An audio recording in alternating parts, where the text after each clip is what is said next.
అదే RTV app వార్తల్ని క్షణాల్లో చదివే అవకాశం ఉంటుంది. ఒక న్యూస్ పేపర్, ఒక టెలివిజన్ ఛానల్ మీ చేతుల్లో ఎప్పుడూ ఉంటాయి. సో ఈ సత్యవతి 65 years ఫీమేల్ ఆడ ఇంట్రాసెరిబ్రల్ హెమటోమా, సో బ్రెయిన్లో బ్లడ్ క్లాట్తో ప్రజెంట్ అవ్వడం మా హాస్పిటల్కి జరిగింది.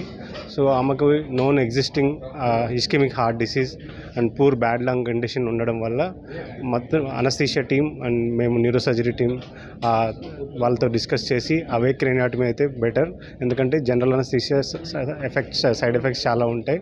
So due to age, heart problem, lung condition వల్ల వెంటిలేటర్ మీద వెళ్ళే ఛాన్సెస్ ఎక్కువ ఉంటుందని అవేక్ క్రేనియాటమీ చేస్తామని వాళ్ళతో డిస్కస్ చేసి అవేక్ క్రేనియాటమీ చేసి జరిగింది. ఈ అవేక్ క్రేనియాటమీ అంటే ఏంటంటే ఆపరేషన్ చేసేటప్పుడు పేషెంట్ కంప్లీట్గా స్పృహలో ఉంటూ మనతో మాట్లాడుతుంటారు. సో ఆమె కదలికలు అన్నీ నార్మల్గా ఉంటాయి, ఓన్లీ పెయిన్ మాత్రం తెలియకుండా ఇంజెక్షన్ ఇవ్వడం జరుగుతుంది. సో పేషెంట్ అలా కోఆపరేట్ చేశారు, అవేక్ క్రేనియాటమీ చేయడం జరిగింది. పోస్ట్ ఆపరేటివ్లీ పేషెంట్ బాగా ఇంప్రూవ్ అయ్యారు అండ్ తను ఇప్పుడు ఇండిపెండెంట్గా నడవగలుగుతున్నారు. 65 years ఉన్న పేషెంట్ మా దగ్గరకు వచ్చారండి బయట నుంచి. సో తను left side hand, left side leg వీక్గా ఉందని వచ్చారు. సో పేషెంట్ ఎగ్జామిన్ చేసిన తర్వాత ఒకవైపు పెరాలసిస్ ఉందని మాకు అర్థమైంది.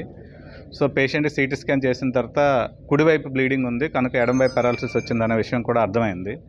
సో పేషెంట్కి దాంతోపాటు రక్తం పలచబడే ట్యాబ్లెట్లు వాడుతున్నారు, ఎందుకంటే ఆవిడకి గుండె సంబంధించిన ప్రాబ్లం ఉంది, గుండె పంపింగ్ తక్కువ ఉంది, అలాగే ఉబ్బసం కూడా ఉంది తనకి. ఊపిరితిత్తులు చాలా బలహీనంగా ఉన్నాయి, ఆక్సిజన్ లెవెల్స్ చాలా తక్కువ ఉన్నాయి, 90 మాత్రమే మెయింటైన్ అవుతున్నాయి. సో దాంతోపాటు ఎడం వైపు కాలు చెయ్యి పనిచేయట్లేదు. సో ఎమర్జెన్సీగా సర్జరీ చేయాలి. సో సర్జరీ చేయాలి కనుక తనకు పూర్తి మత్తు ఇచ్చి ఆపరేషన్ చేసినట్టయితే తను వెంటిలేటర్ మీద ఉండిపోతుంది, వెంటిలేటర్ పెట్టి ఆపరేషన్ చేయాలి కనుక. సో ఊపిరితిత్తులు, గుండె పనితీరు సరిగ్గా లేదు కనుక. సో అందుకు వాళ్ళకేం చెప్పామంటే ఇది ఎమర్జెన్సీ సర్జరీ కనుక తలకి సప్లై చేసే నరాలని ఇండివిజువల్గా ప్రతి నరము బ్లాక్ చేసి ఆవిడ స్పృహలో ఉండగానే ఆపరేషన్ చేస్తామని చెప్పాము. సో ఇది ఒక్కటే ఆప్షన్ ఉంటుంది, ఇంకొక ఆప్షన్ అయితే ఆవిడ వెంటిలేటర్ మీద ఉండిపోతారని చెప్పాము. సో వాళ్ళు మెలకుగా ఉండి చేయించుకున్న ఆపరేషన్కి వాళ్ళు ఒప్పుకున్న తర్వాత సో తలకి సప్లై చేసే నరాలన్నీ ఇండివిజువల్గా బ్లాక్ చేసాము. బ్లాక్ చేయడం వల్ల తలకి తలకి అసలు పెయిన్ లేకుండా ఉంది.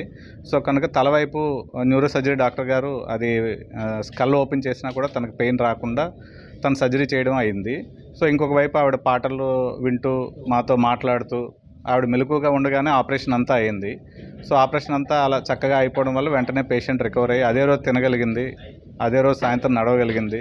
సో ఈరోజు 4 daysలో తను డిశ్చార్జ్ అయ్యి కూడా వెళ్ళిపోతుంది. సో ఇలా ఎవేక్గా క్రేనియాటమీ చేయడం అనేది, మెలకుగా ఉండి చేయడం అనేది చాలా అరుదుగా జరుగుతూ ఉంటుంది. సో మన 2 జిల్లాల్లో ఇదే మొదటిసారి చేయడం అనేది.